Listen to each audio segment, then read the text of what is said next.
Right. Hi, everyone. Welcome to this meeting of the Bend Metropolitan Planning Organization. I will call our meeting to order and we will do some introductions. Bob, you want to start us off, please? Bob Townsend, ODOT Area Manager. Hi, Jackie Smith, Kittleson Associates. I'm Ken Chunkweather, ODOT Region 4 Planning. Bill Chang, Deschutes County Commissioner, MPO Policy Board Member. John Halen, citizen. Ariel Mendez, he, him, Bend City Councilor and MPO Policy Board Member. MPO staff. Kelly Kennedy, MPO staff. Tyler Diekey, MPO staff. And I am Barb Campbell. I serve on the Bend City Council as well as being the chair of the Bend MPO. Maybe somebody could tell us who all is online. Might be quicker than trying to get everybody to introduce themselves. We have so many folks today. We've got a bunch of people from the city of Bend. Yeah. We have Ben Hampson from the city of Bend. Corey Carr. Russ Grayson. Russ here. And Susanna Julber. That's great. And then consultant, we have Kayla Fleskes from DCAS. Oh, And I think that's everybody. Jackie Smith. She's here. Oh, sorry. sorry, Jackie. Oh, David Abbas is here as well. Okay. Hi, David. That's great. Thanks so much, everyone. And please do, when it's your time to speak or present, introduce yourself again, maybe. All right. That moves us right along to hybrid meeting guidelines. Tyler? All right. Meeting is being recorded. And for those online, if you want to participate or have a question, please use the raise hand function. Great, thank you. Our third agenda item is an opportunity for public comment. Would anyone like to address the board of the Bend Metropolitan Planning Organization? Yes, sir. This is John Halen. My public comment is I'm really excited that the Greenwood improvements are moving along. I went to the open house. I talked to a constituent who was very upset about the improvements. And when I pushed back on some of her claims, she kind of just got angry and yelled at me. So that was fun. I would say that in the last 24 hours, I've used a crosswalk 4 times and almost been hit 3 times. So we have to I just encourage you guys to get out there and walk because it's very dangerous out there. And that's downtown. That's the only other time that I didn't get hit was because the car stopped and then someone rear-ended the car 8 cars back. So that's, I guess in a way I was cushioned by 7 other cars. I would also say that when you guys do the Hawthorne Bridge overcrossing, it might be a good time to improve the median strip on the parkway to include that as part of the beautification process of the bridge. Maybe put in trees. Anyway, that's it. Thank you. Thank you so much, Sean. Very much appreciate those comments, and I'm just sorry to hear that's your experience. Yes, it is dangerous out there. Anyone else? Public comments? Don't see hands. All right, we'll just move right along to agenda item number 4. I would look for a motion to approve meeting minutes. I move to approve the Policy Board draft meeting minutes from March 15th, 2024 and March 19th, 2024 Budget Committee draft meeting minutes. Them both at the same time, or do we have to have them separate? Yes, both at the same time. Okay, second. Thank you. We have a motion and a second. All those in favor, please say aye. Aye, that's unanimous. Thank you very much. All right, that brings us along to item number 5, which is our fiscal year 2023-2024 supplemental budget. Tyler Diekey and then Tori Carr from the City of Bend Finance will help us with this item. All right, so I'll start and I'll have Tori jump in probably and help me here. So this is an amendment to our current FY24 budget. In the past, if you recall, the MPO has been a recipient of Federal Surface Transportation Block Grant STBG funds. Those funds typically were, when the board would make awards to our external partners, we did not receive the funds directly at the MPO. Ultimately, there would be a grant agreement between ODOT and the end recipient for those funds. There's been a change in that program, and we are now directly receiving state highway funds through that program. And so we need to show them in our budget. And so what's going to happen is, instead of there being an agreement between ODOT and the project recipient, there's an agreement between the MPO and the external recipient. And so we need to show those funds in our budget. And for this current fiscal year, we need to add about $1.1 million of those state highway funds into our budget. But is there anything else to add to what I just mentioned? The only thing I was going to say is, I think in June, we're going to come back to you. And to show you how that change has happened, moving from the STBG funds to the state highway funds, because we are receiving a little less funding, but how we've worked it out with our end recipients to make sure that all the projects that we promised funds to, we're still going to be able to fund those projects, even though we're getting a little less funding. So we'll bring that topic to you in June. Does this have something to do with the fund exchange? Yes. Yes. So this is because ODOT is no longer to do fund exchange as extensively as they have in the past. And so now we are the ones. Right. So initially, fund exchange was going to go away, and we were going to be receiving those dollars as federal dollars, which would be very hard to spend. Right. So instead of that, we're now receiving state dollars, which don't have those federal requirements. So they're easier to spend, but we're getting less. Interesting. And there's a little bit, I think, with the federal funds, you could use the federal funds more broadly. Mhm. There's a little more, the sideboards are a little bit higher on the state highway funds as well, but we will be coming back in June with a full discussion of this transition and what it means for us going forward. Thank you. I have been personally trying to understand this in order to effectively advocate, lobby at the state level. What is going on with this fund exchange? How is it affecting us? Trying to understand that better myself in order to better explain maybe to elected people how this is affecting us in our region. So right now, today, it's not much of an effect. We need to do this budget difference. And then in June, we will have an opportunity to learn more, dig in a little bit more. Is that correct? Yep. All right. And I think, and Tori has her hand up, and I'll let her correct all of the errors that we. That's right. Go ahead, Tori. Hey everyone, Tori Carr, City of Bend budget team.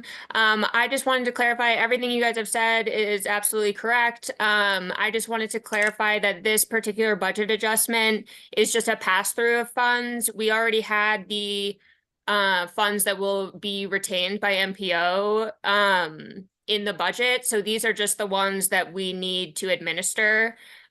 So this budget adjustment just kind of reflects that pass through of the funds coming to us and then us awarding them out. Thank you, Tori. Any other questions for staff or comments? Mostly just thank you, Tori. Thank you for getting this done and making it easy for those of us on the board. That looks like we're ready for a motion, if someone would like to make a motion. Move to approve the fiscal year 2023-2024 supplemental budget by way of resolution 2024-03. Second. Great, we have a motion and a second. All those in favor say aye or raise your hand. Aye. All of the above, aye. It is unanimous. Great, thank you, everyone. That moves us along to agenda item number 6, the 2023-2025 Unified Planning Work Program and mid-cycle amendment adoption. All right, so there we go. Take it away. All right, so if you hopefully all recall, this is one of our required documents for the MPO. This lays out our work program for the next fiscal year. And what we have we've always historically had a single year work program. Last year at this time, we adopted for the first time a 2-year work program. And so that lays out our work, all of our high priority projects and programs, and how we'll be utilizing our funding in that 23 to 25, those 2 fiscal years. We are here today we need to amend that to reflect a few changes in our document. And so big things for us, the way we have our program set up now is we have our MPO work program funding. We still have some federal COVID funding, so that's set up as its own program, getting those funds allocated and pushed out the door, hopefully later this calendar year. And now the state highway program, those funds being added into our budget. So that is a new program, the way we're setting that up within our work program and our budget. And so we are here I'll just jump down to the next slide. This slide just shows those big changes that we have in this mid-cycle. So we have those state highway fund revenues coming into our budget. We received a federal Safe Streets and Roads for All grant. Those funds are being added to our budget. That's $200,000 worth of federal funds to update our Transportation Safety Action Plan. We have Transportation Safety Action Plan Implementation Grant. Those are ODOT dollars that are coming into our budget, and that's for safety outreach and education throughout Central Oregon. And that's a project that we're working through the Central Oregon Area Commission on Transportation and developing a strategy for allocating those funds. And with these funds, those state highway funds coming in now, for the first time, we have a reserve fund, and that's how we're going to have those sitting, some of those funds in a reserve account within our budget. And those are the highlights. And then the budget also just reflects, we get our funding award for our internal operating operations. That's a number that we receive each year. And so the budget reflects those numbers. And I think our budgetary numbers from ODOT I think they're pretty consistent with our current fiscal going into next fiscal year. I cover everything, Andrea, so. Kelly? Any questions or comments? The public messaging grant, Right now, it's $90,000.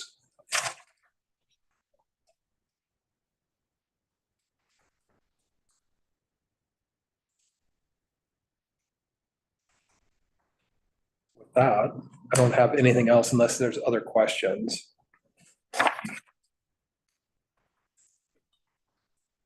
We might be ready for a motion.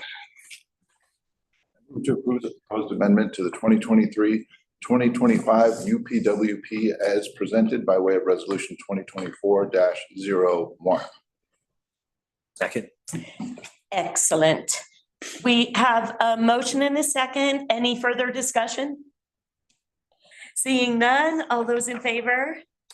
Aye. Aye, that is unanimous. Thank you. Thank you again to staff. All of these colors of money make my head kind of spin, I will admit. That means we are now at agenda item number 7. This is our fiscal year 2024-2025 budget public hearing and adoption. I believe that I should open the public hearing first. Correct? I know. Yes, I guess I would ask before we jump into that. Okay. Do you want us to walk through the highlights of our proposed 24-25 budget? Or, I mean, we walked through it at a prior budget policy board meeting, and we've had our budget committee meeting. If you want us to hit any highlights, we can do that, or we can jump right to the public hearing and discussion process. Anyone? How many minutes would you spend hitting highlights? Pardon me? How many minutes would you spend hitting highlights? I think they're good for a public hearing, Sure. but Yeah, I mean, I think we can zip through them pretty quick. I mean, 5 minutes. I could probably get through our slides if you want. Great. All right. Sure. Yes. So up on this, Thank you. this slide is similar to the UPWP slide. So just our priorities for this upcoming fiscal year. Completing our Metropolitan Transportation Plan update. That is our, our big long-range transportation plan document. Our update is due in September, and that is a federal deadline that we have to meet. So we are pushing hard on that. Updating the Transportation Safety Action Plan. We will hope to start that right as we're wrapping up the MTP update. We'll jump into the TSAP update. We have that TSAP implementation project, which is ongoing, and we are expecting to continue getting funding through that revenue stream into the future. We're working with the city on some of the climate change planning and rulemaking and the work they're doing. Doing work on our Metropolitan Transportation Improvement Program and managing those state highway funds that are now coming into our budget. And then another highlight is just getting those remaining federal COVID funds programmed to projects. So the way our internal budget and work program is set up, we have 4 major work tasks. We have our development program management task. That's all of our internal stuff. That's committee management, budgetary development, civil rights and environmental justice work, our public participation efforts. And then we still have some 2020 census related work that we'll be working on into the first part of next fiscal year. Task 2 is short range planning. That is our MTIP, development, maintenance, performance management, tracking, annual obligation report, management of those state highway funds, interagency coordination, as well as coordination with Cascades East Transit. I'll just kind of keep jumping through these unless you have any questions. I can hit any budgetary notes if you want. Long-range planning, that's what it is. It's our long-range planning. So that's maintaining and updating our long-range plan and the Transportation Safety Action Plan work. And then all of the climate change related assistance we'll be providing to the city as they step through that process.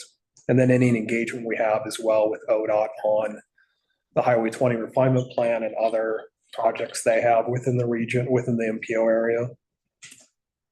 And then our last major task is modeling and data collection. That is maintenance of our transportation model and updates to that tool. The household travel survey, which is ongoing right now, and then just data collection efforts. And we'll be coming back to talk to you all about the data collection and analysis in the future.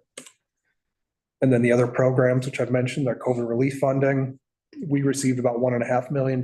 We still have about $300,000 to be allocated to projects, and we will be talking about that towards the end of today's meeting. And then our state highway fund dollars. And so we receive about $1.4 million through that program annually, and those are now coming fully into our budget. And so we will be continuing to distribute those out to the project recipients, but also managing that process instead of having ODOT manage that funding distribution process for us. And this slide just shows our budget summary for the 24-25 fiscal year by category and by funding source. You can see that with those state highway funds in there, our budget has increased pretty significantly. I mean, adding $1 million to a relatively small budget, represents a pretty significant increase on our overall funding. Just schedule and adoption. I'm not going to walk through these, but we had our draft work program and budget prepared in late January, and we've been stepping through the process since then to meet with our federal partners and ODOT. We've held our budget committee meeting, been to both the TAC and the policy board. We are here today to hopefully get this document adopted. And with that, I'll turn it over to you, Chair. Thank you. Public hearing or questions? Any questions for Tyler? I would just make the comment, thank you to our budget committee. I just thought a really great and robust meeting. Our budget is pretty simple. It is pretty small. And our budget committee, they were really interested in our work. And I just thought that was great to have a meeting with folks who are really wanting to dig in on this. So thank you to our budget committee. And then I will open the public hearing. Anyone like to make a comment, speak on public hearing? Seeing none, I will close the public hearing and ask for a motion. Move to approve the fiscal year 2024-25 budget by way of resolution 2024-02. Second. Excellent. We have a motion and a second. Any further discussion? Seeing none, all those in favor? Aye, that is unanimous. Thank you, everyone. And again, thanks so much to our budget committee, to our own staff, and City of Bend Finance also make this process certainly easy for me, and I appreciate that, everyone. Thanks for all your work on that. All right, we're on to agenda item number 8, which is a promissory note for a year-end loan, and staff will talk to us about this one. All right, I will start and I will have to jump in as well if I miss anything. So this is, government accounting standards don't allow us to have negative cash balances at the end of the fiscal year. In the MPO, if you recall, we work on a reimbursement basis. And so as we approach the end of the fiscal year, we are typically a month. We'll be a month behind in terms of being our reimbursement. And so as we enter the end of the fiscal year, we are in a negative cash situation. And so the city authorizes a short-term loan so that they can close out our budget for the fiscal year, and then we repay it once we get our grant receipts from ODOT. And so this is just a note outlining or detailing that process. I think I covered everything. Tori, did I miss anything? Nope, that's great. Any questions? Is there an interest rate on the loan? No, there's not. I know in the past, Tori, it's a good question. I think in the past, because we're in this negative, we're always in a negative Right. cash flow situation. In the past, the city did charge us some sort of nominal interest Oh, really? to help us stay, as they were loaning us money to pay for our operating costs. Does the city still do that? Do you know? Nope, there's no interest associated with the overnight loan. It gets repaid at exactly the amount that's borrowed. Okay. It's a great question. I never thought of that. The terms of these loans are so small. Some days they're just literally overnight. Are we doing charged interest overnight? But that's a very good question. All right, any other questions? I would look for a motion. I move to authorize the policy board chair to sign the promissory note to document the reimbursement practices of the city of Bend and the Bend MPO and state law regarding year-to-year municipal budgets. Second.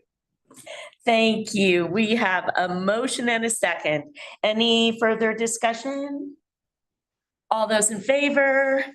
Aye, that is unanimous. Thank you, everyone. That gets us to agenda item number 9, Metropolitan Transportation Improvement Program Amendment. Is that where I am? Yes, okay. Kelly, I believe you might talk to us about this one. Yeah, there's just one amendment to review today. It's for the Enhanced Mobility Program project. It's just increase the estimate by 103,000 roughly to match the FTA grant allocation amount. And then there's just some information about it. CET continues to seek opportunities to implement mobility hubs where feasible. So this would help amenities related to the sites themselves, things such as signage, wayfinding, etc. There was a 21-day public comment period open March 21st, but no public comments were received. So these would be match funds? Or these funds would be matched rather by a federal grant? Is that right? This is an amendment, isn't it, to an existing project? Yeah, so there were funds already in our MTIP for this project, but they're increasing it by about 100,000 and to match the existing FTA dollars, my understanding. So if this wasn't approved, they would lose out on the 100,000 or so. Yes, that's correct. Seems like a pretty good deal. I mean, to approve it anyway. And I think at the time that we adopt the MTIP document, we're programming 4 years worth of, we're programming these funds on an annual basis in that document. And at the time the board adopts it, we've included what we assume what we think reasonable best estimate for funds. But then each year, these funds, as Congress goes through its appropriations process, these funds are subject to change. And we're seeing right now, I think the benefit of our current federal transportation legislation is these funds are bumping up quite a bit because of just the extra money that's available from the federal government for all things transportation right now. And I'm sorry, would this come from the federal highway allocation? Or where does this come from? No, these are FTA dollars. Federal Transit Administration funds. But that's going to CET. Yes. So where would the MPO side funding come from? No, there is no MPO. Oh, I see. There is no I MPO understand now. funding. Okay. Got it. Okay, no further questions from me. All right, I would look for a motion. I move to approve the proposed amendment to the 2024-2027 MTIP as presented. Second. Excellent. We have a motion and a second. Any further questions, discussion? Seeing none, all those in favor? Aye. That is unanimous. Thank you, everyone. I see that Barrett has arrived, surprised to find out we're 15 minutes ahead of schedule, maybe because we're all so excited to hear about this bridge. So we're at agenda item number 10, which is the US 97 Parkway Plan, Hawthorne intersection and Hawthorne Bike Pedestrian Bridge. Before we jump in, I was going to say something, but I think Garrett, do you want to run the slides from? I'm working on logging in. I'm very close, so I think I can, but Second, my audible. I'll let you share in just a minute. But I was just going to say, I mean, one of the reasons, I wanted to just give a little bit of background in terms of the MPO's involvement in all things US 97 Bend Parkway over the years. As I was spent a little bit of time kind of digging back yesterday. One of the first big things the MPO got engaged in was way back in 2005. The precursor to the US 97 project that's under construction now was development of a refinement plan for US 20 and US 97 up at the triangle area. And the MPO board served as a steering committee for that process back in 2005 that set the stage for what's happening today, almost 20 years later. Wow. And then after that refinement planning effort in 2008, 2009 was when the EIS, the federal environmental study kicked off for the North Corridor project. The MPO was again engaged in that effort. In 2009, there was a South Parkway refinement plan. And so that way looked at the Reed Market to Baker Road section of US 97. The policy board served as a steering committee for that process. And then in 2017 was when the 97 Bend Parkway study was kicked off. And again, the MPO board and technical advisory committee oversaw development of that process. And that took, I think you were here for at least part of that, Chair. That was a 2.5-year planning process. So not only did the MPO committees oversee that effort, the MPO contributed, I couldn't find looking at last night, we contributed, I think, around $100,000 of MPO funds towards the Parkway study, that was funding that was allocated over the course of 2 or 3 years. And so we feel like just given this long history of MPO involvement, this is a great place to get this discussion started today that we're going to have with the about this intersection. With that, I'll turn it over to Garrett. And do you want to share your screen? I see you have one slide up right now. Is that all of our slides? I have everything in here if you want us to. Here, yeah, you can go through. Okay. I'm just going to go through the first couple. As mentioned here, and Jack, I don't know if you want to introduce yourself. We did. You did, okay. And then Kayla is online, who's going to be supporting us through the presentation as well. So I can go to that first slide, and probably pretty quickly to the second, and then I'm gonna hand it off for more of the technical background, but a little thanks to the intro too, Tyler. That's stuff that I'm way out of the loop on because I just deliver projects most of the time with the city, but Just. Yeah, right. That's all. And so anyways, you know, kind of the impetus for this conversation is we've started talking about the design of the Hawthorne overcrossing, extending over the Parkway and over BNSF, connecting Hawthorne East and West. And as we've started to do that, we've been, you know, working with ODOT a bit here and talking about what the current Parkway plan includes with that, which is maintaining the exit off of the Hawthorne exit. We're starting to dig into a little bit of design elements now as we're starting to lay out some of those structure details for the bridge itself, and looking at just concerns around safety and operations coming off the Parkway, as well as, you know, we have to go pretty high in the air for this bridge. And so it's a pretty steep descent off of it, in particular to the west, where it would be some interactions with exiting vehicles off the Parkway, as well as the neighboring intersecting street at Hill. And that, along with some planning context changes that have happened over the years, we basically asked City Council, would you support us coming to this MPO meeting? Because there are agencies here who would be involved with that update. And we want to make sure that we have support and partnership to move forward with looking at this in a bit more detail from the operations safety perspective and determining whether or not that would lead to an amendment to the existing Parkway plan. So we've got a little background on what that would look like. And there's a couple people from ODOT here, obviously, who could chime in on that as well. So for the intent of this presentation here is just talking a little bit about that, some of that existing information, what's been looked at with the Parkway plan and Bend efforts too, as far as safety goes. And then as we're starting to dive into looking at the Hawthorne overcrossing itself, just what we're looking at for some high level concerns around safety and operations as it's currently shown in the Parkway plan. And lastly, on the next slide, Tyler, which I think, you know, from this group here, we're really just here to look for a thumbs up of, yeah, this is something that we think is worthwhile for the city to continue to move forward and work with the other agency partners in evaluating a potential amendment after looking at these operations and safety concerns and confirming whether or not it's something that would be appropriate in conjunction with the development of the Hawthorne overcrossing bridge. That I'll kick off to, I believe Kayla's jumping in here, who's online. Yes, Wayne here with you. You all hear me all right? Yeah. Great.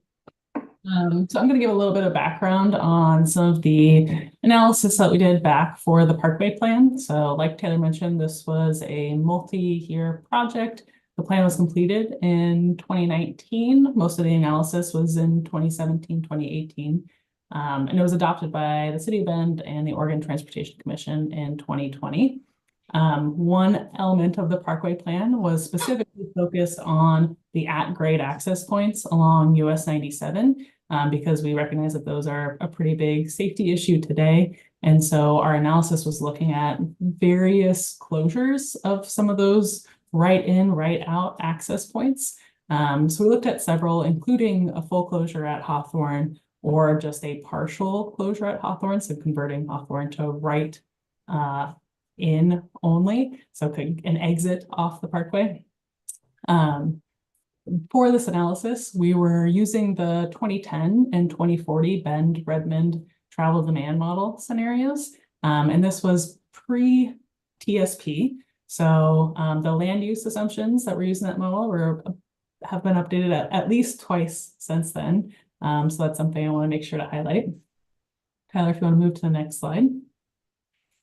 With this evaluation, so we looked at those various closure scenarios and really focus on what impact would that have to changes on daily traffic volume, both on the Parkway, so on ODOT facilities, at interchange ramp terminals, and then also on the local city street system, knowing that a lot of these right on, right access off access points are kind of utilized today to get around town.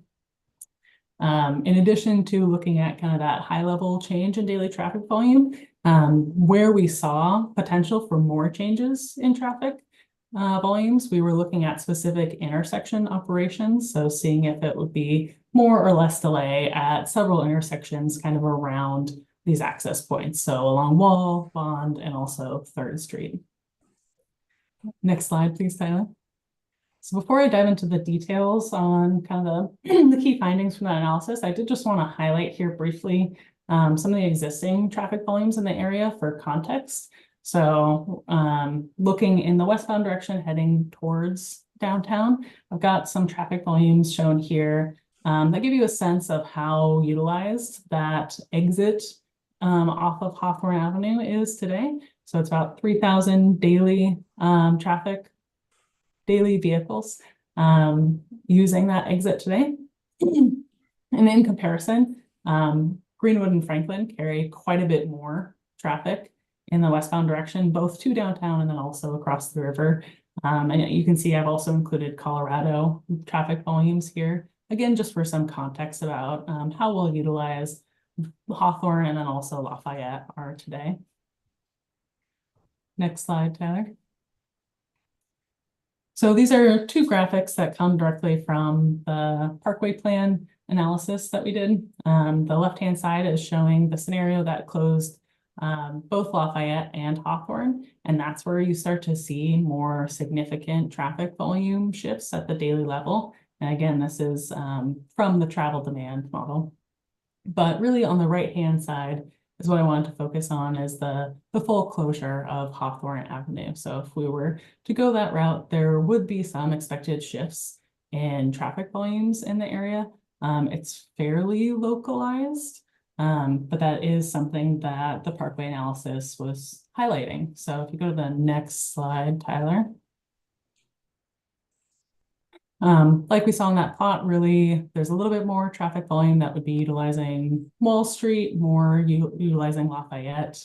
When we started to look at more specific intersections, really, it was just 3rd Street and Greenwood where we started to see slightly higher volumes that would actually impact capacity at any type of critical level. And even then, that intersection is already forecast to be fairly over capacity in the future. So I would say, broadly speaking here, the traffic impacts were pretty nominal from that closure. There would be more potential impacts if we closed both Lafayette and Hawthorne. More traffic would have to use Colorado and Revere, for example, so that could require some additional enhancements that weren't identified as part of the Parkway Plan initially because of closing both of those. We move to the next slide, Tyler. So really, based on this analysis, some of the key decisions that were made in the Parkway Plan was really to recommend a partial closure of the Hawthorne Parkway access, so prohibiting access onto the Parkway. And that was primarily to increase safety because there's not acceleration lane on the Parkway, right? It does not meet ODOT's design standards today. And there was a pretty serious crash history at this location. But the exit onto Hawthorne was recommended to remain open in the Parkway Plan, as this captured access to more trips entering downtown and local businesses. And the fact that the full closure could potentially require some additional improvements at Colorado and Revere. I would say without that Lafayette closure, it's really that first bolded phrase that was more of the driving factor in the decision to keep that exit open, was really just that more direct access to downtown Bend. So the final slide for me, Tyler, before I hand it off to Jackie, is really why does it make sense to revisit these findings? So I wanted to highlight a couple key things that have really changed since this analysis was done back in 2017, 2018. We now have a new Bend Redmond travel demand model, and it not only has different land use assumptions than what we made back in 2017 as far as where growth is occurring in the city, But it also has had some upgrades to kind of better reflect potential mode shift. So it's not quite as vehicle centric as it was back in 2017. Crashes continue to occur at the Hawthorne Avenue access point today. So Jackie's going to get into that in a little bit more detail. And then there's also some planning context that has changed. So the city is pursuing a low car district near the Hawthorne Avenue overcrossing in compliance with CFEC requirements.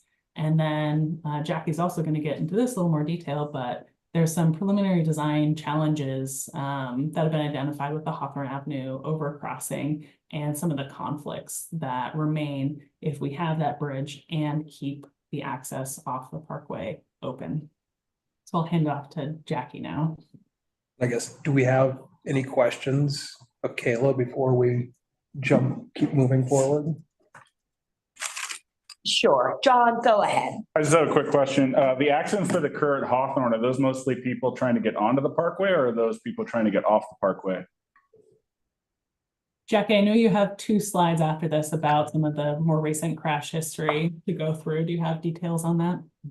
Yeah, I think the short answer is both. Okay. Seeing a lot of rear ends. You're stealing my thunder. I'm gonna Sorry. get to here in a second, but yeah, it's both. So eager. Yeah. I kind of had that same question. It's been my impression really over the years that if we were to limit, we would close the right into the parkway, right? Correct. That's the more dangerous. Okay, great. Any more questions right now? Yes, Phil. So, okay, there's a recommendation to keep the right in, but not have the right out for Hawthorne. So what's the recommendation for Lafayette? I think, just to clarify, I think that recommendation was prior to the new update, right? That's a previous recommendation, and what we want to talk about today is if there's a new recommendation. Okay. I mean, the adopted plan shows closure of the Lafayette and Hawthorne accesses onto the parkway. The movement into downtown at both intersections would remain open, and that's what's in the adopted plan today. And that's referred to as right out of the parkway. Correct? Right out means pushing on the parkway. Right out means you're on the parkway, you're getting out of the parkway. Correct? No? Not in this, that's what I thought. The first slide seemed to have it be the opposite. Okay. So today we're talking about right in as into downtown. Yes. Okay, thank you very much. I think we have said those opposite in some other contexts. Okay, that is helpful. And you are now going to give us more data about those motions and how dangerous they are. Is that correct? Yeah, we're gonna Okay. talk a little bit more about safety. Okay, so I think that's where our questions that's where my questions are. Go ahead and move forward and then we'll break for questions. Okay, thanks. Okay. Great. As Kayla and Tyler highlighted, as the Parkway plan was moving, so was the Bend TSAP. And the TSAP really took a deep dive into what's going on at Hawthorne and 97 in that 2019 study. And not surprising, it was a high crash site. It was in the top 10 SPIS locations, meaning a lot of high volume of crashes were occurring there. It was also identified in the excess rear end collision sites at the state level. So a lot of crashes occurring at this intersection, and the next slide provides a little bit more detail on what those are. So we saw lots of crashes in the TSEP. That was 2012 to 2016 data. What's happening today? We're seeing a lot of crashes at this location. The highest number of crashes we're seeing are those rear ends. So that's those folks that are coming south on the parkway and trying to get off on Hawthorne. It's where people are going 50, 60 miles an hour. They're hitting their brakes to get into that turn lane to get off the parkway. So we're seeing a lot of rear end crashes there. The turning movement crashes, those are more going to be the folks that are leaving Hawthorne and going onto the parkway. There's also, a mix of other crashes at that location. There was a pedestrian crash there and a couple other crash types.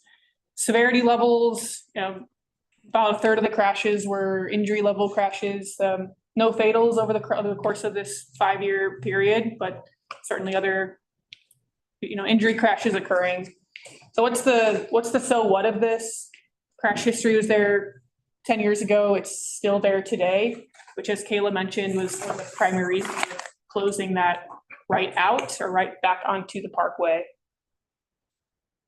Yeah, any other questions on safety? Yeah, I thought you had said that the majority of the rear end crashes were people traveling south on Highway 97 and exiting off of 97. Yes. So keeping that off ramp exit open doesn't address those. Is that correct? Correct. Correct. Thank you. And just so I understand exactly the dynamic there, there's the person that's slowing down to exit, and then the person behind them that is not exiting, it is just runs right in. Yeah, that's the crash that you're seeing the highest volume of.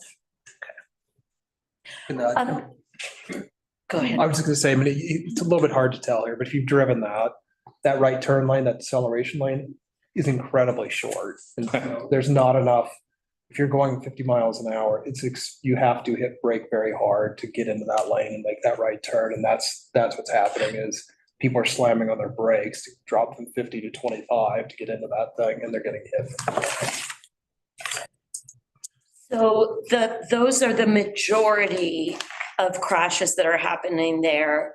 I kind of have lived my life thinking that it's actually the other ones that are potentially more dangerous when it's a car coming into that stream of traffic doing 50. They haven't even gotten the brake lights. Do we have am I right about that? Do we have any data that shows that is true? Yeah, typically your turning movement crashes are going to be the higher severity, and that points a little bit to the levels of injuries that you're seeing on the slide. So you've got the 27 that are the no apparent injury. Those are most likely, speculation here, I'd have to dig back into the data, but those are likely more of your rear end crashes, whereas those turning movement ones, that's where you're gonna see the higher likelihood of an injury. Thank you. That's kind of my understanding. Okay, thank you. Any other questions right now?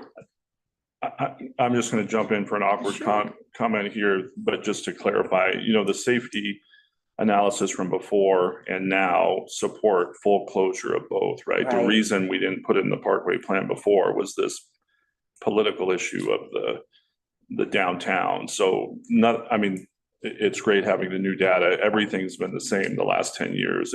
From a safety perspective, it justifies closure. It's just the other elements that are the tricky topic about how do you manage that. But if you're trying to clarify or distinguish why we would close off the parkway versus in the parkway, they're both unsafe. It was really just this. We didn't want to have the argument at the time about downtown business access, but they both could be closed for safety purposes. Thank you. Garrett, you have some more to present about closure might look like. We haven't gotten to the point of what closure will look like yet, but where we're at right now is trying to align with the current Bend Parkway plan, which is to maintain the exit off of the parkway. And so we'll talk a little bit about conflicts that we're seeing with trying to maintain that, with building this bridge structure over the overpass or over the parkway and BNSF. I think the important thing for us now, and kind of the question to this group is, are we going to continue moving forward with that being where the parkway plan's at and that being what we need to comply with? Or are we open to revisiting that with additional operations analysis and looking at these other safety considerations and going through the process with ODOT support and amending the parkway plan, which there's several steps which we'll outline a little bit to reach that point. So this is just the initial kind of thumbs up, and then we're going to start moving forward with those next step efforts. This is more historic information than it is looking at the information that we need to collect to support that amendment. I have some thoughts, but I want to make sure you describe the interaction with the Hawthorne Bridge design too. Before we have our fuller discussion. Yeah, that's what you're on deck for, right? That's part of what's coming up next between me and Jackie. Yep. Okay. Yep. Got it. So we can go to the next then. Yeah. So just we have a couple slides, just a quick overview of the project for anybody who's not kind of looped into it yet. That blue line that we have on there right now is where we ended with our feasibility study, saying we're going to maintain the bridge on the south side of Hawthorne, continuing to maintain access off the parkway to the north side of Hawthorne. We've started to look at what the limits of that project would be. Our landings are really close to the intersection of Hill Street. Jackie will talk a little bit more about some of the conflicts with that. And then over on the east side, closer to Second. Right now, we weren't expecting to do this project so soon. We got lucky with some federal grants that we applied for, so it's moving forward much faster than anybody had thought. With those federal funds, ODOT will be helping the city in administering the overall project with city liaison support. Right now, from the city side of things, we're starting to evaluate just what our bridge structure type is. So we have an effort that we're going through to solidify that with community input, bring it back to council in June and get a final determination. If we were to move forward today with starting to look at these considerations for amending the Parkway Plan, we would utilize some of those public outreach meetings to meet some of the goals required within the Parkway Plan amendment process. So trying to align these two together, because right now, as we go into design and look at these concepts, we're starting to look at what the constraints are and what the different alignment options are. Basically, with these 4 bridge types that we have right now, there's some that would be off the table to try to limit some of the impacts, being that they introduce additional challenges to people exiting the parkway, which once again, Jackie will talk about. And then getting into the schedule requirements, we're planning to have this built by the end of 2027, which is what our agreement with FHWA is right now. And we have several other, projects here we've highlighted on the right side without getting into the details of them. The important aspect is that we're building a lot of ped and bike infrastructure here, as well as doing a lot of planning around that, of how we connect to this structure itself, but then how we're planning to extend that beyond this out to Juniper and Drake Park as really a key bike and ped route that travels across the core area and downtown part of the city. I'll go on to the next slide. I think this is just a little bit more of what I just said. Basically, this is one of the structure types that we're looking at, one of the 4. We presented these to council 2 days ago during a work session, and then just highlighting a few of the challenges that we're seeing and that we've talked about. And I'll just kick that over to Jackie because we have more detailed slides on that here in the next 2. Yeah, not an all-encompassing list. So as we pull up these next 2 figures, there's certainly some conflicts that are likely not in here, but this has been kind of our first cut at looking at some potential conflicts. So as Garrett mentioned, and in the previous slide, it shows the bridge structure on the south side. The design team is still looking at options, whether that bridge structure is on the north, on the west side of the parkway, or if it's on the south. And so we've been helping out the design team and just looking at, okay, what, as we start getting down to Hill Street, what are some potential conflicts that we see or there may occur between peds, bikes, and vehicles that are exiting a high speed facility. So I think some of you guys have those slides in front of you, and just highlighting a couple of these.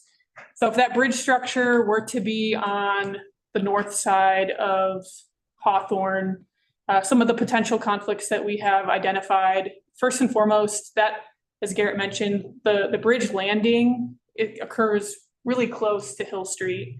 So what that means from, a sight distance perspective on Hill, if you're a vehicle that's on Hill Street and you're trying to look back toward the parkway to see either a vehicle coming or a pedestrian or bike coming off the bridge.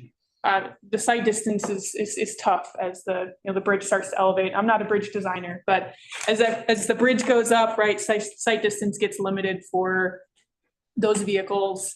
And then, that vehicle's eyes are both on, the vehicles coming off the parkway and the peds and the bikes coming down off of the bridge. There's a lot of conflict, a lot going on at this intersection.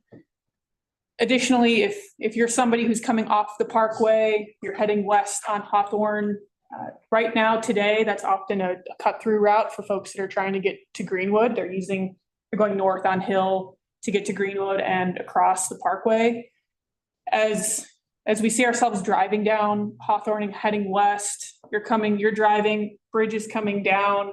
It's really challenging to see those pedestrians, those cyclists, those e-bikes that are, coming down the hill, and then making that right-hand turn to go onto Hill could be a really potentially dangerous spot for collisions for vehicles and bikes or peds. How high, to get the gradient you want, to get it to end before Hill Street, how high is that going to be right there at the junction of 97 and Hawthorne? I can jump on. Yeah, please. Our highest point for clearance is when we're at the NSF rail, which we have to clear by about 24 feet to the bottom of our structure. And so that's a good slide. So from that location, those orange boxes we have there are basically our clearance requirements for the state facility and the railroad. So the NSF is really driving us because they sit up quite a bit higher than the parkway. And just to meet these points that we're looking at to the east and west, we're having to do a steeper slope than what we would like. Desirable is 5%. We're going up near 7%, and then we have to put landings in there for ADA compliance. So it's a bit of a challenge just because we have to go up so high.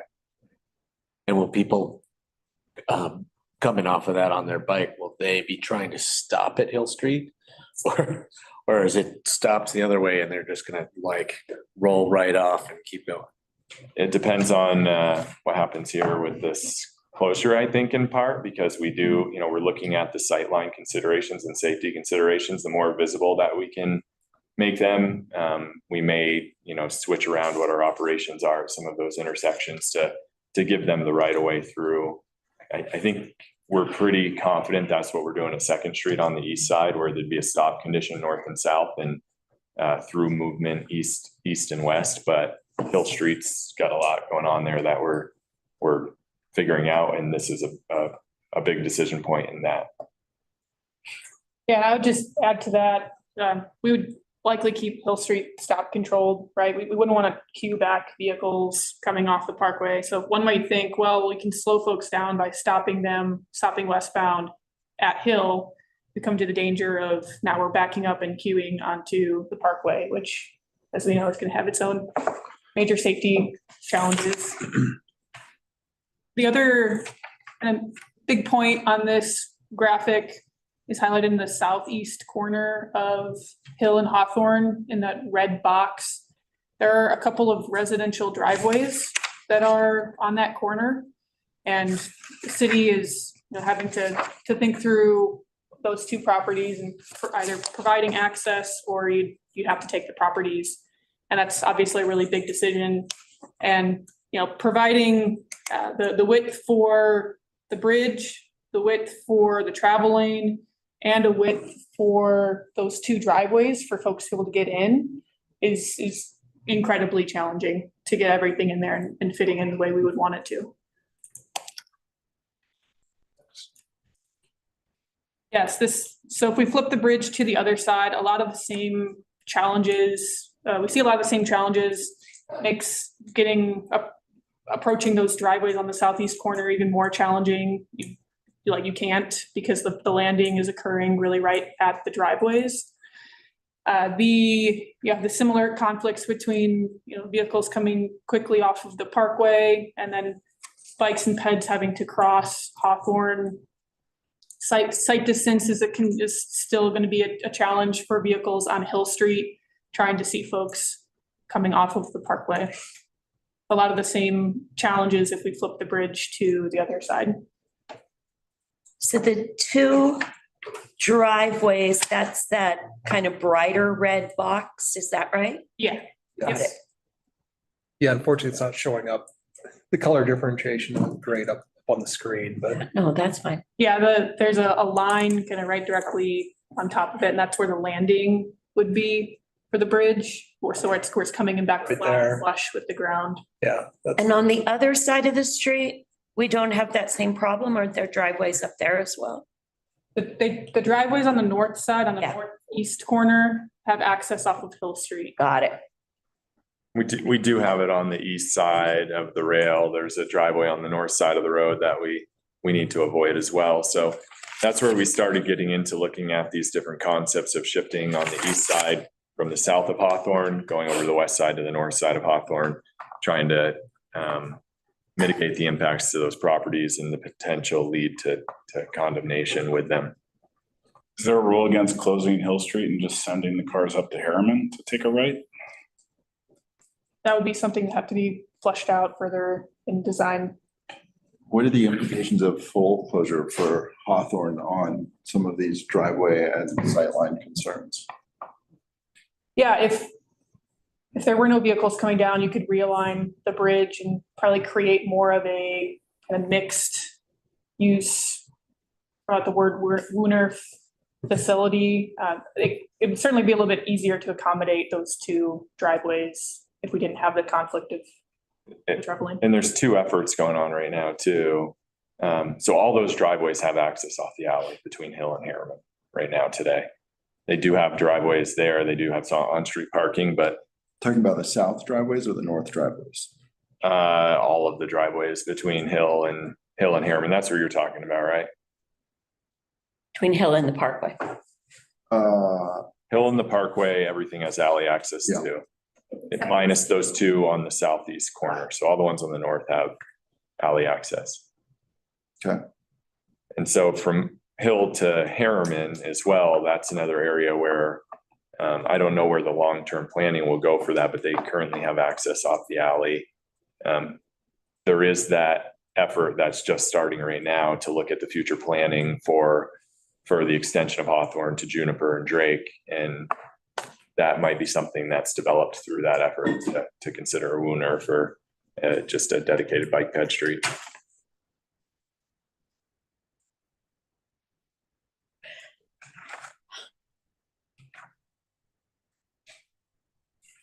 Keep moving. I just hate to be, micro engineering. Have you thought of this? Have you thought of that?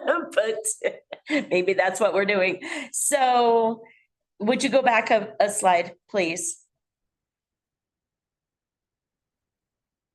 Thank you. So this is still only movements coming off of the Parkway, but the cars have been moved to the south side of the Hawthorne right of way. Yes. Okay, thank you.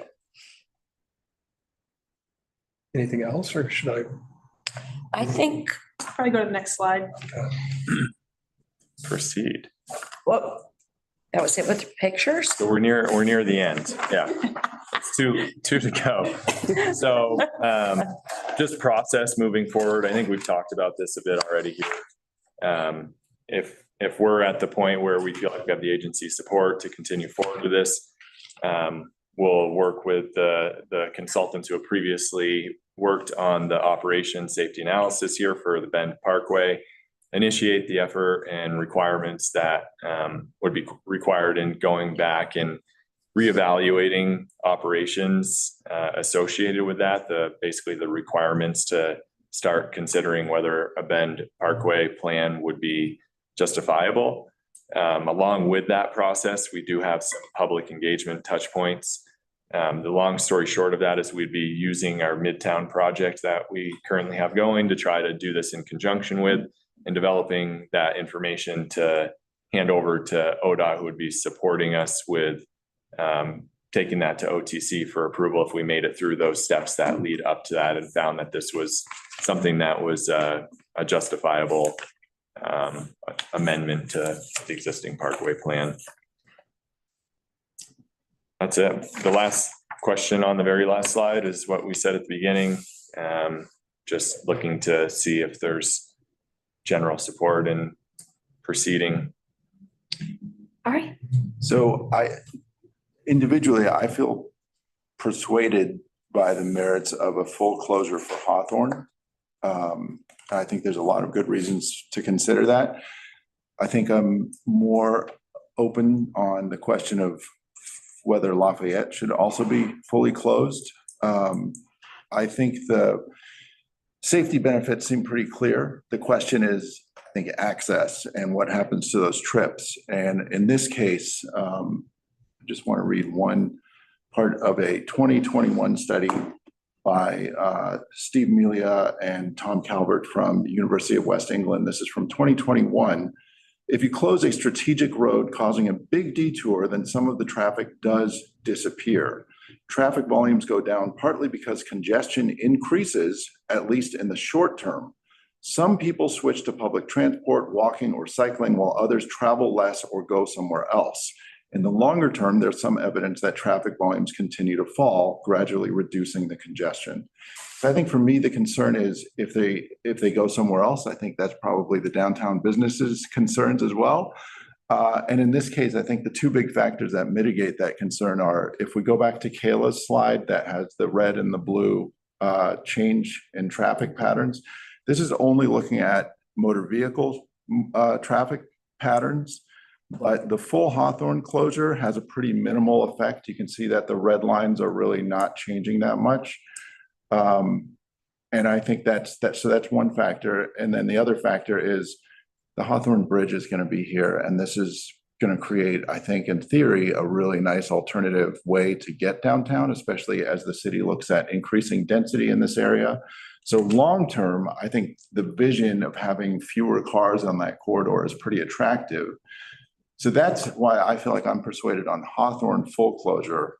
I'm less sure about the full Lafayette closure because of the magnitude of the consequences that are associated with some of the motor vehicle traffic pattern changes.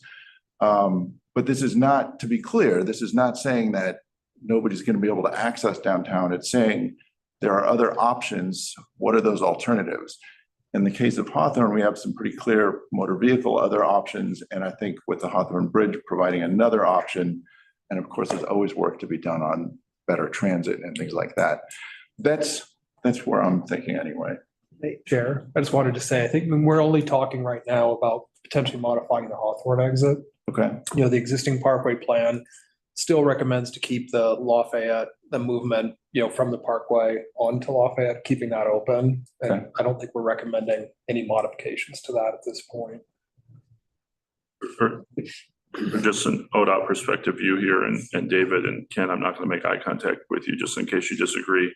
But no, honestly, jump in as well. But, you know, ODOT's we're going to spend 25 million on bike ped improvements. They can't have significant conflicts on the touch points of each side of the bridge. That just makes no sense with this large investment, right? And so, you know, the full closure of Hawthorne is something, you know, we're on board with from the safety perspective of not only what's out there now, but the impacts of the overcrossing. I would add one, you know, contextual element to this, just like when you get grant funding for an interchange, you can build frontage roads, 2 miles long that are away. We have some extra money coming into Hawthorne, whether it's extra money for something else or it's extra money just to cover the costs of a really fancy bridge. Who knows? But I would go with the outreach process of, hey, we think we need to close it for all the elements that you talked about, but we're going to invest in lengthening the decel lane at Lafayette, or we're going to put $2 million towards Colorado improvements. And I would go that route that they're all impacted by this project and using those funds. I know we need to clear that with the feds and things like that, but I don't think that's out of bounds. And I would definitely approach, we're okay with closure of Lafayette. too, but we're looking at it from safety of the parkway. When you take the full lens of impacts to the city streets, then that's a different narrative, but certainly investing in a secondary improvement with this closure, I think is more than justifiable for the project. We have a lot of North Corridor, we're making tons of improvements that weren't in the original grant because that was the impacts of the project. So that would be our perspective, is just to let's make a couple of those additional investments right now as byproducts of this closure.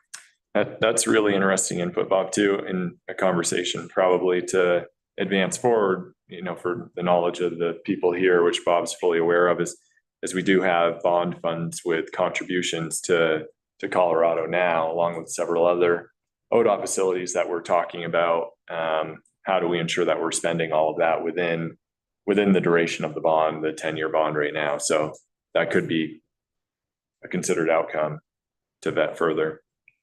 Hey, Garrett, can I say something? Sorry, kind of in the background. Elizabeth Oshel with the City Attorney's Office. I just wanted to chime in about, the process slide that Garrett had about the length of time it will take to go through the required process to amend the parkway plans. And that, that is a land use decision that if there's community opposition, could be appealed to LUBA, which could stop projects.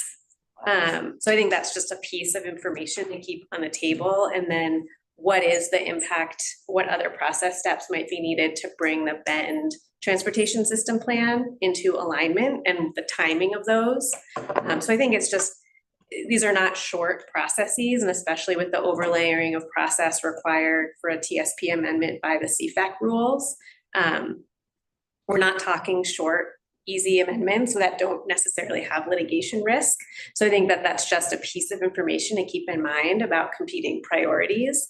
And I obviously don't disagree with Bob at all that you're spending a lot of money. You want to get this right and make the safest thing. I think thinking about timelines, thinking about potential litigation risk and, are these other projects mitigation and driving up community support or not, are just some pieces of information to keep in mind as we weigh next steps. Thank you, Elizabeth. Thank you for being here.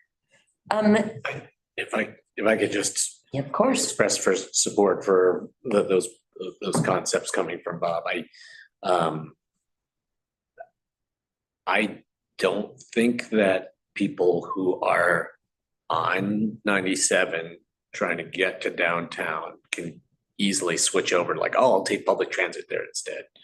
Or that those are the people who suddenly when the bike ped overpass is created will be like, oh, and now I can just bike over, oftentimes people are coming from pretty far away on the Highway 97 and then getting off there. So I don't think that the public transportation is built out, and I don't think that the alternatives are built out enough to that people can switch very easily. And then so there's going to be with a proposed closure of Hawthorne, there's going to be a lot of people who are upset. A lot of people what? Who are upset. Sure. I would say. Which I mean, is I guess the reason why that it never went through previously. Consider Kayla's slide, though. The full Hawthorne closure does not have as big an impact as the full Lafayette and Hawthorne closure. So people still have lots of other options if they're driving. There's Revere, there's Lafayette, there's Colorado. So this other table though, Hawthorne Avenue, westbound traffic daily volume, almost 3,000 vehicles per day. There's a lot of vehicles that are using Hawthorne. I mean, thank you. Okay, the current, one more time, current parkway plan shows both of them open, entirely open? No, current parkway plan shows. Just the movement from the parkway into downtown Stays open. stays open on at both locations, but the access onto the parkway would be closed in both locations. For me, having already leapt all the way ahead to the politics and people are going to be upset. The story for me is that we are not considering changes to Hawthorne and or Lafayette because of the bridge. We are considering those changes now because of the bridge. The changes, at least the one movement change, is already in the Parkway plan. It's my understanding that when the Parkway was very first built, it imagined both of those intersections completely closed. So do you see what I'm saying? That we've always been thinking about whether or not to keep Hawthorne open or whether to change it to where you're only getting off at the Parkway.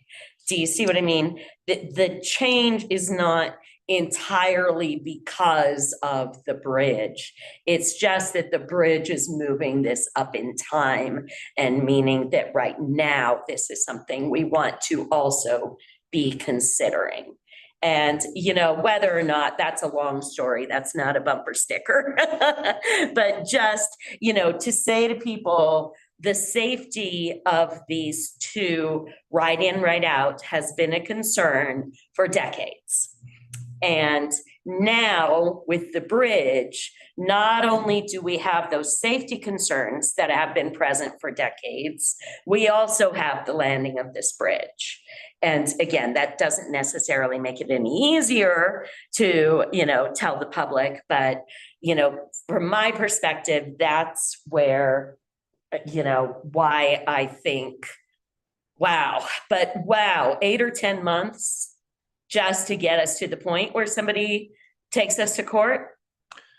Hopefully not. Right, exactly. But that's to the, you know, Elizabeth's point's well taken about that's why you have to have other mitigation, because everybody knows what the arguments are going to be. You're limiting access to downtown. What are you doing? And you're like, okay, well, yeah, we are limiting it here, but now we're improving it here. We're doing, and I mean, they may be 3 or 4 removed from what we think, but that's, you have to try to eliminate appeal, because once it's appealed, there's no time frame. There, you know, a LUBA appeal could be. Yeah, and then Yeah, and- that impacts the construction timeline for the Yeah. bridge. And in terms of the political narrative, I'm following you, Barb. I think that's a good framing. I think framing it as, oh, we got to do this anyway because of safety, but we haven't done it yet because so many people told us not to, Right. is one thing. It's another thing to say, we got to do this now because of safety, and here's where you can get off instead.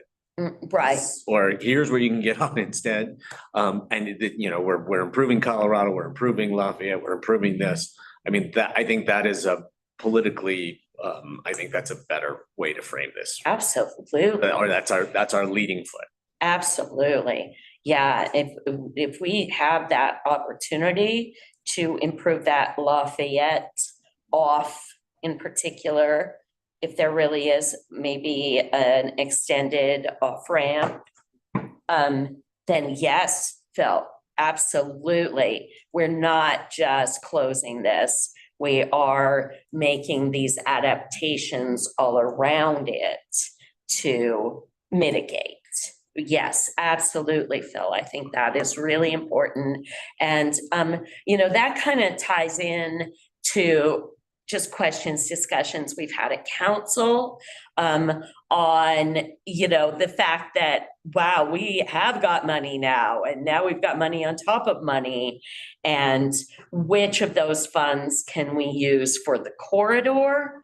And maybe even those funds might extend to, you know, because of this bridge, we need to make changes. So certainly my perspective from the city of Bend is we absolutely are exploring how all of these dollars can be spent on, you know, the whole context of this project, not just Hawthorne Bridge, Hawthorne.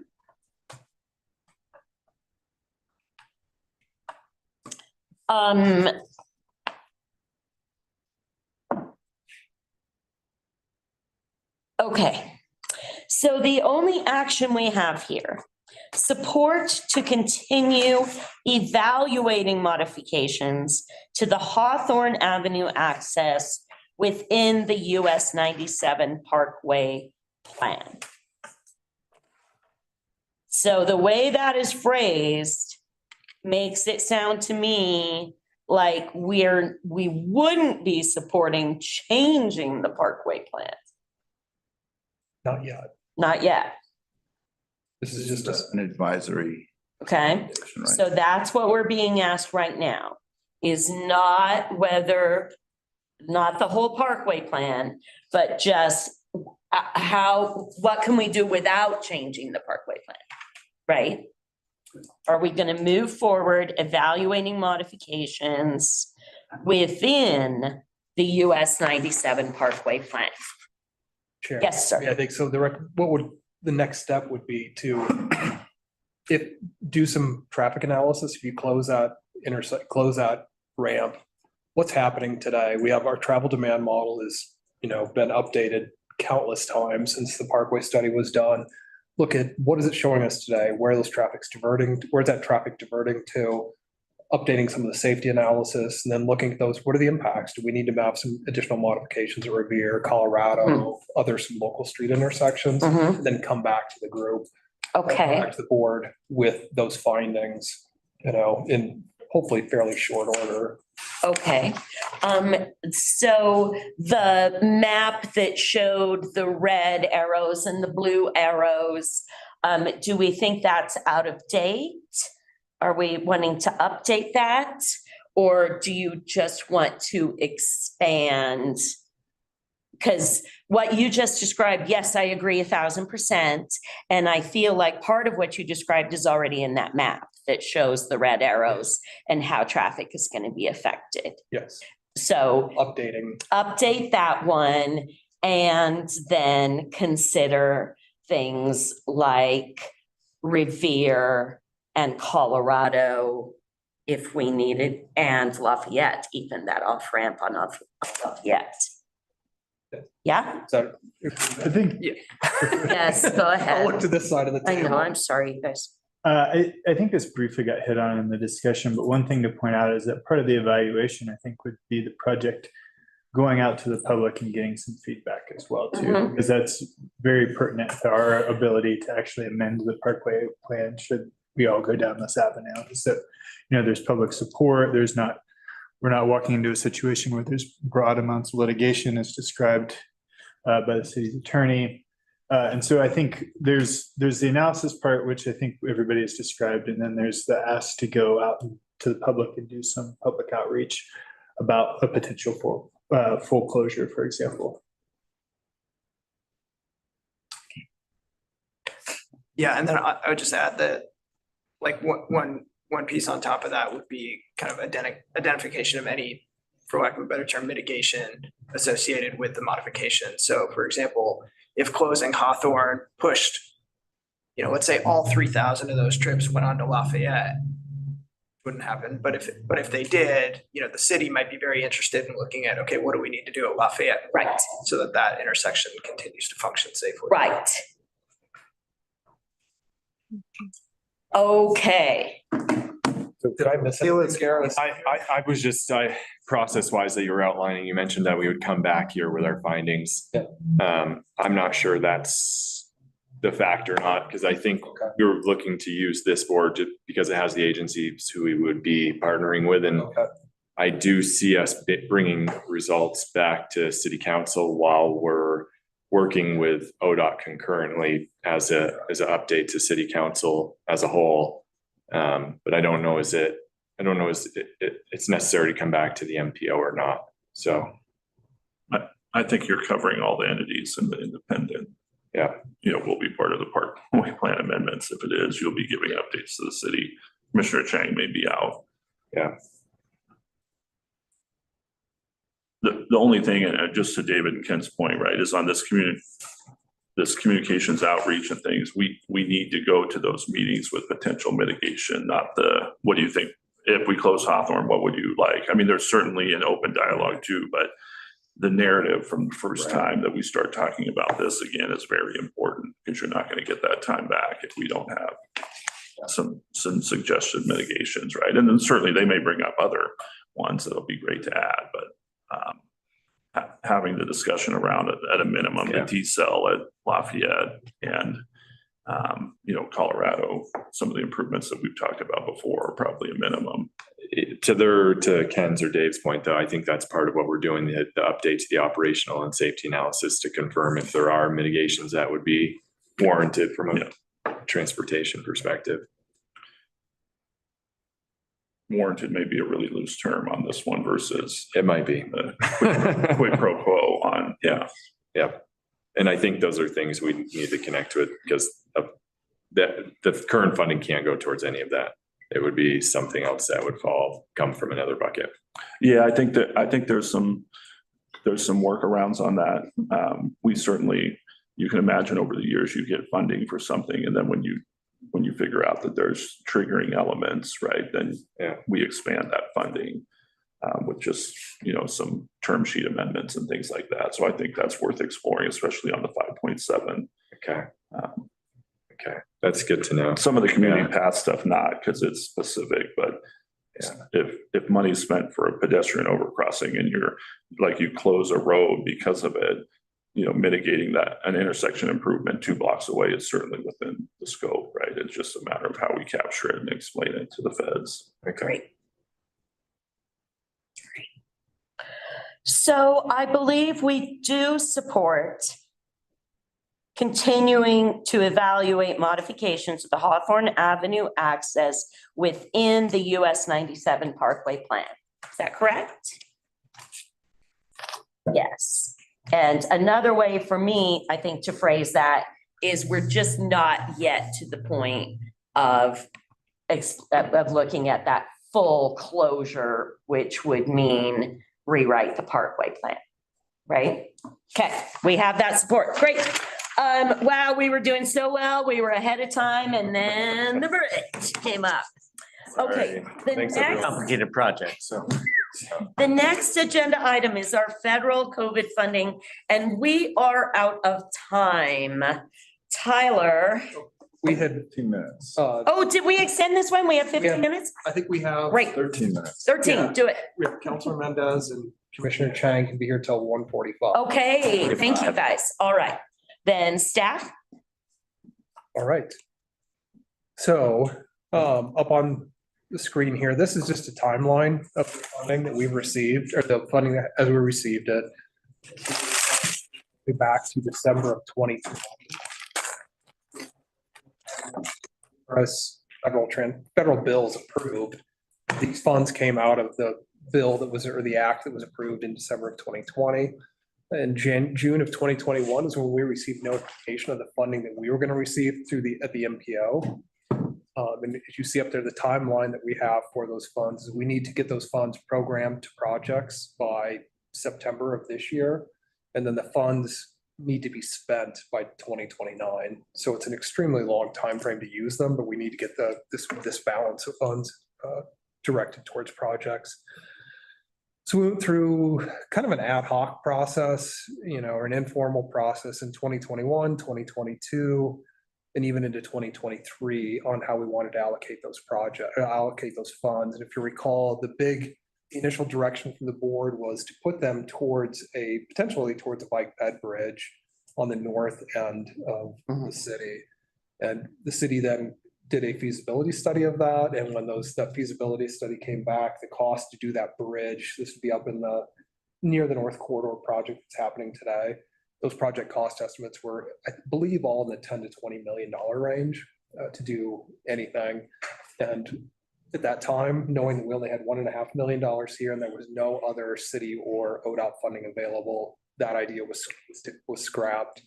Went back to the drawing board and went through kind of, again, an informal process.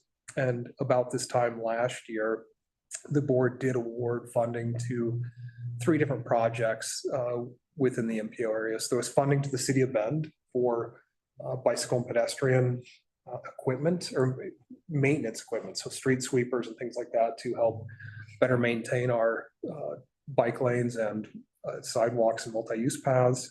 $300,000 to CET for bus shelters, new bus shelters in some of their high priority locations. And my understanding is we still have those funds sitting in our budget. CET is going to be starting work on getting those shelters installed later this calendar year. So those will be moving off of our plate fairly soon. And then about $600,000 went to the core community land trust for their affordable housing project on Simpson Avenue for some of the to offset some of the transportation costs associated with that. So here we are today. And so after we did that, then the board, there was some discussion about allocators spending or directing this balance of funding. We ended up tabling that, and we are back now. We try and hopefully get this process rolling again to get that balance of funds out the door. And so second bullet, you can see our recommendation is that the policy board identify a focus area or type of project for those remaining funds. So safety projects, bike and ped projects, or gap funding for existing projects, or even is there a project that we're seeking that we need some additional funding for and use these as leverage funds? And so our recommendation is that it gets pushed into one of those buckets, and that we then, if that's where the board wants us to go with it, then we would work with our eligible entities to identify potential projects over the next couple of months, review those projects, and then come back to the board in July or August with a draft set of project recommendations for you to consider. So that's what I have. Any questions? I'm going to jump in when I usually don't jump in on these. I would wait for elected officials to say where they think funding should go. So I'm going to do a little reverse on this one. We've been doing this a while, right? Or I mean, just not through the MPO, but when there's leftover funds, and I don't mean to demean like a specific intersection improvement or lights here, or we need, a driver feedback sign here or things like that. I just think as an MPO, it's nice to have a little bit extra money and have a more global identified project every once in a while. We're doing actually more planning again. And then for me, obviously I'll look at whatever, right, and then defer on those things. But for me, I think, we have all this equity mapping and some other stuff, the red colors, the Deschutes River Woods that's in the MPO that we don't serve. For me, I'd like to find some project that, could help benefit those, and not to select it, but at least that has an opportunity to apply without being so specific. Like the one in just my head, and there's probably more, is, this alternate access that we want to do some planning work on for Deschutes River Woods as a potential interchange. Yeah, the interchange may be outside the MPO boundaries. I can't remember where we updated them to, but certainly a big part of DRW is not. And so that's a pretty global thing, serves the reddest area on our equity mapping in the Bend greater, if you will. And so I would just like to see a couple variety projects like that. I'm not saying that in the end we can't, I wouldn't help select whatever, but for me, I'd like to just take a more global it's something that we haven't seen that would have value and doesn't really fit for a lot of other funding categories. So thank you. Ari?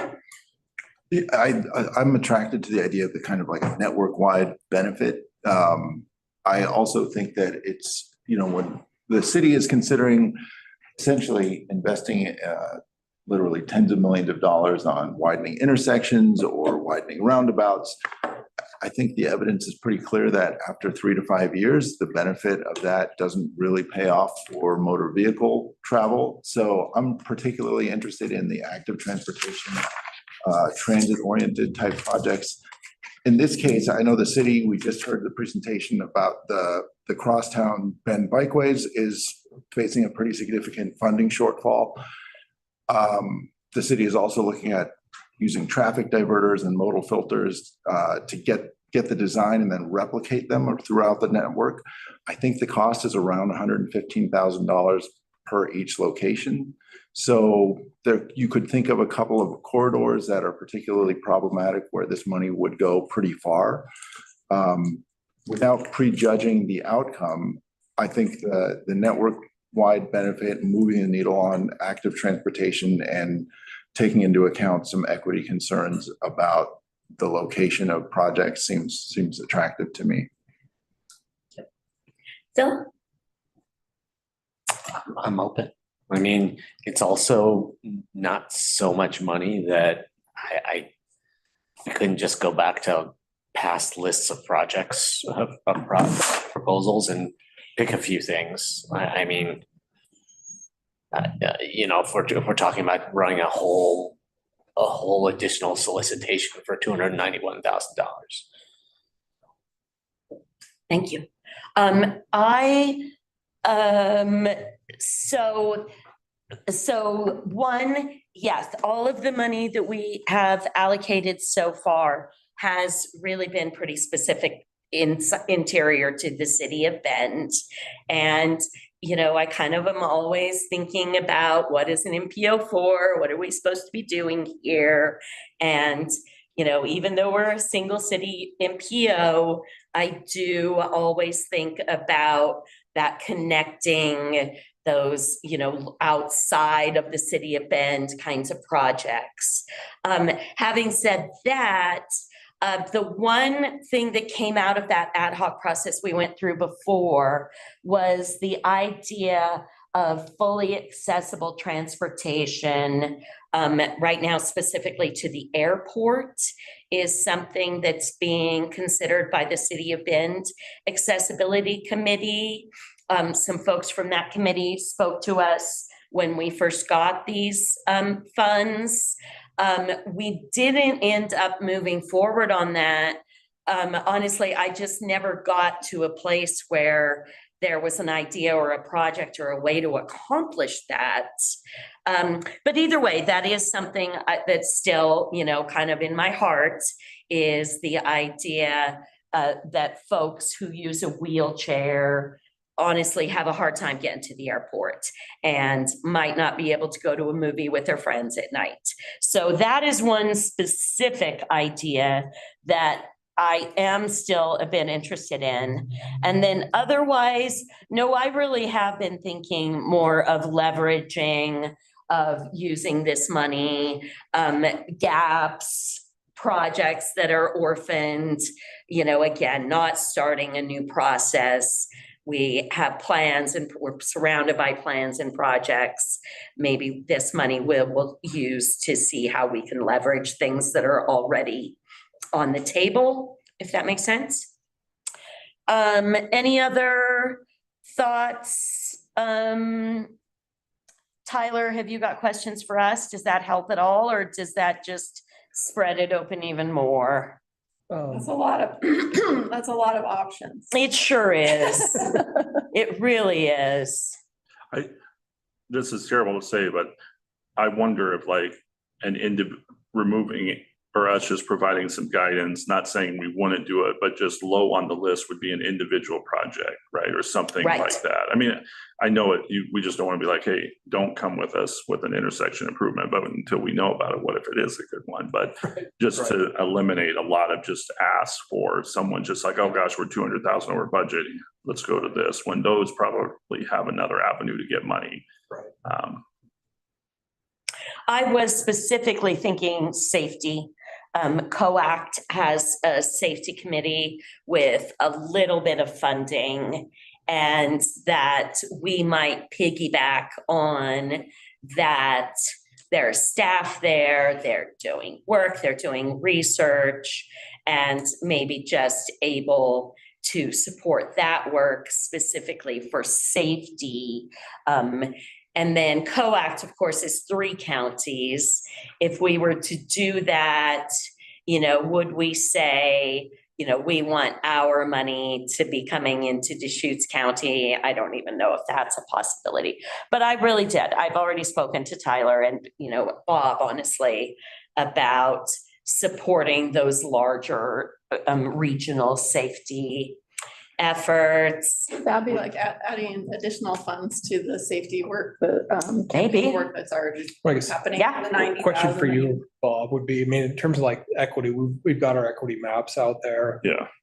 Would you be thinking like, I mean, looking at a corridor type project to benefit? Yeah, I mean, I don't know what those are. I just meant like if you're sitting there going criteria, hey, we're only taking one application from the city of Bend, from ODOT, from the county, something, whatever we can just to limit this free for all. It's not very much money anyway, right? We certainly don't want to evaluate Right. 30 proposals. So I know we were going to get a few of those private entity type proposal, or like not private entity necessarily, but the housing one. But if you put like individual projects that only benefit localized area, I mean, that's probably not the right word, but I mean, maybe that would limit the thing, yet still we get a broad enough range to make an assessment.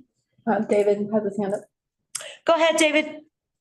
Thanks, Barb. Hi, everybody. Bob, I'm curious, because I don't know the current status of this, but one idea that came to mind was kind of that multi-use path connection extending from the limits of the North Corridor project farther north to some of those underserved areas. And I know there had been some other discussions and maybe funding opportunities, but I'm not sure what the status of that is. If you have any update there or as an idea.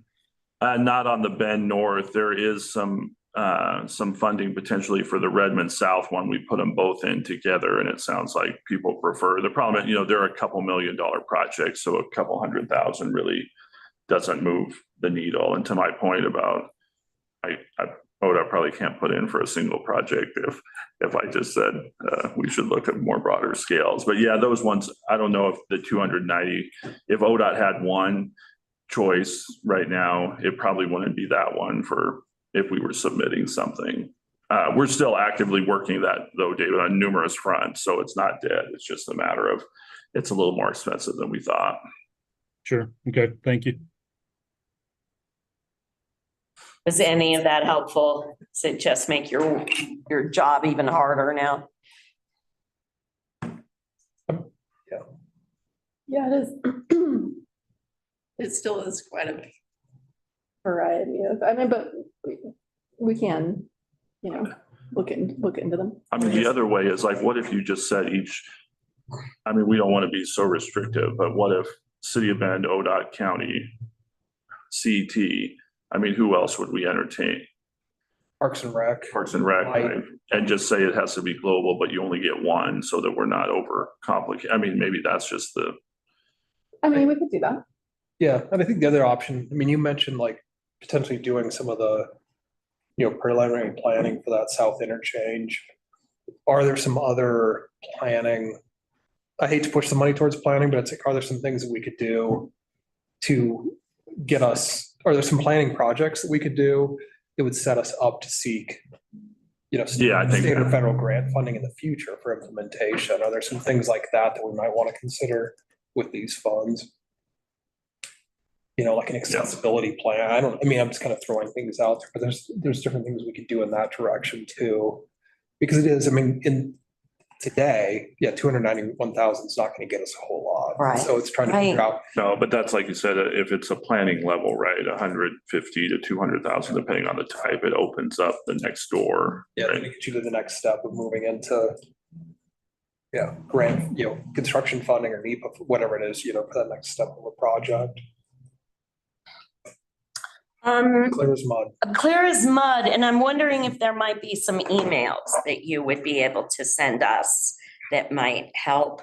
I don't know. We've just got to bring it back again. We have got to get through this by September. Okay. And I'm afraid we are out of time, which moves us to other business. There is something I want to bring up, you guys, and it's our Region 4 director. Maybe you have heard that ODOT has hired a director for our region, and that person is from entirely outside of the transportation world. That person has actually come to us from Amazon. And COACT in particular is not at all happy with this decision. COACT executive committee has written a letter to, I believe it's the Oregon Transportation Committee, that we're just not happy with this decision.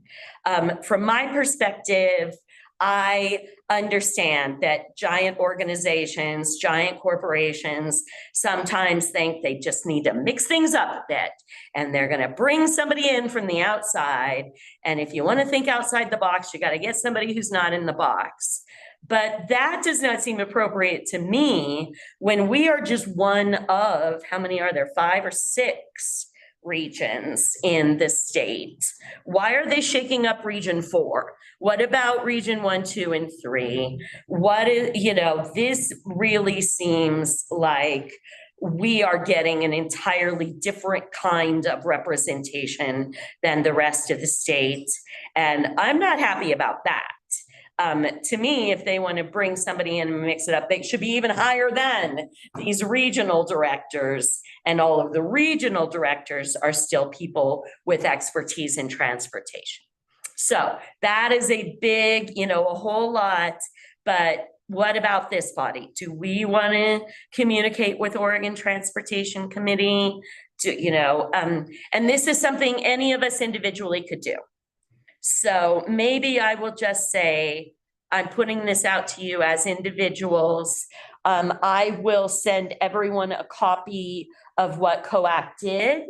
And then just as individuals, we could certainly send that along if we agree or disagree. But from my perspective, that is how it looks. Why are we being treated differently? We are one of 5. This is an incredibly different way to manage our region. Why us? Why not Portland? So having said that, any other ideas, topics for discussion in upcoming meetings? You can always reach out to myself and Tyler. We're always happy, even though the next meeting, we're going to have to figure out what to do with COVID money. Full stop. That'll bring us to public comments. Anybody else? Last second public comments? No, if not, we will adjourn. Thank you, everyone. Thanks for being here a little later. So many important things, money to spend. On that item, is the city of Bend going to do something About our the Region 4 director?